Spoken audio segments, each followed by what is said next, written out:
Hello and welcome back to Kairos, here today with Pastor Fraser Pearce to talk about truth and the journey.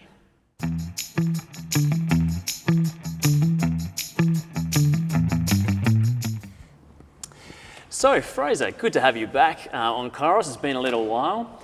We were talking the other day about a conversation that you had with a person who was thinking about the Christian church and different ways of categorizing Christians. And this person made the observation that in their opinion, there's basically two groups of Christians in the world today. Those who think they have the truth and those who acknowledge that they're on a journey. Mm-hmm. And you suggested that really this would seem to be like a false antithesis. You don't need to play these things off against each other. In fact, that you would go to Jesus himself to make this point. I was wondering if you could tell us a bit about this today. Yeah, so first of all, this person I was talking to I'd call a very thoughtful person and a very engaged Christian person, you could say. They weren't saying this flippantly. No, not at all. And in fact, they were saying that this distinction also, what shall I say, is the case in Judaism, for example, in their experience at least. So they're making a wider claim than just the Christian community. And I think there's possibly truth in that too. I think I wouldn't necessarily call it a false antithesis either, insofar as I think perhaps there are people who do think they have simply the truth and they're not on a journey, and there are people who think they are on a journey and they don't have the truth. So I think sociologically, or as a descriptive way of talking about what's going on, it could actually be true. There's something real in what this guy was observing. That's from right. Your point of view. Yeah. I think my feeling, nevertheless, is that in the scriptures there isn't an antithesis. They are brought together. So whether it's true sociologically, I think scripture presents another way forward. Where would you go in scripture to Well, have a look at this? Immediately, even in conversation with this person, and then afterwards upon reflection too, I went to Matthew chapter 16. First of all, you have Jesus asking his disciples, who do people say that I am? And then, who do you say that I am? And of course, most of you would remember that Peter says, you are the Christ, the Son of the living God. And Jesus says, blessed are you, Simon, son of Jonah, because flesh and blood didn't reveal this to you, but my Father in heaven. And I'd call that capital T truth. So in my opinion, in my reading, when St. Peter makes this confession and then Jesus, if you like, confirms it, there's an example of capital T truth in Scripture. It's a confession of faith, and it's a confession that can be relied upon. And of course, in our tradition, we'd say that confession is indeed the rock upon which the church is built. And there's many reasons we say that, going back into the early church and the reflection of church teachers to the earliest days of the church, although one can make different interpretations there as well.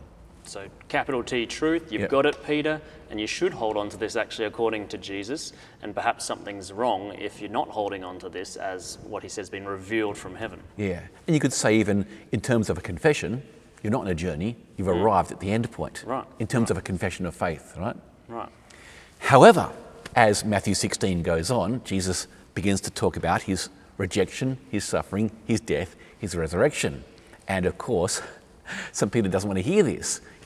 This must never happen to you, as St. Peter says. And then Jesus says, get behind me, Satan, because you're thinking in a human way, not a divine way, is a paraphrase at least.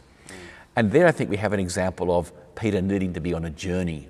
On the one hand, he has a true confession of who Jesus is, the Christ, the Messiah, the Anointed One of God. On the other hand, he has very little idea of what this actually means. In fact, his way of understanding the Messiah is contrary to what Jesus' path actually is.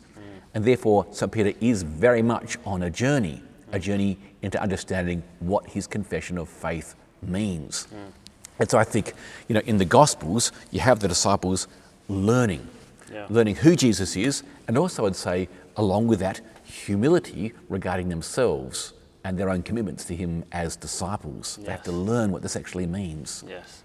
And that's presumably what your friend was, a part of what sat behind that is seeing a lack of that humility. Right, I think so.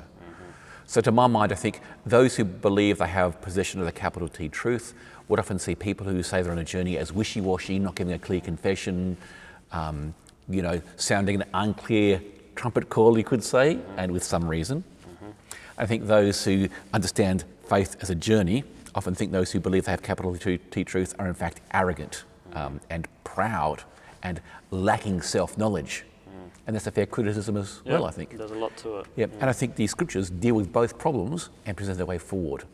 So in my imagination at least, the capital T truth and the journey are like the north and south pole around which the life of faith revolves. You lose one pole, it spins out of control. At least that's one image that could be helpful. Well, thanks, Fraser, for this few minutes on Kairos today. It's really good to have another conversation with you. And do stay in touch, like this video, hit subscribe, and God bless you. We'll see you next time. Thanks.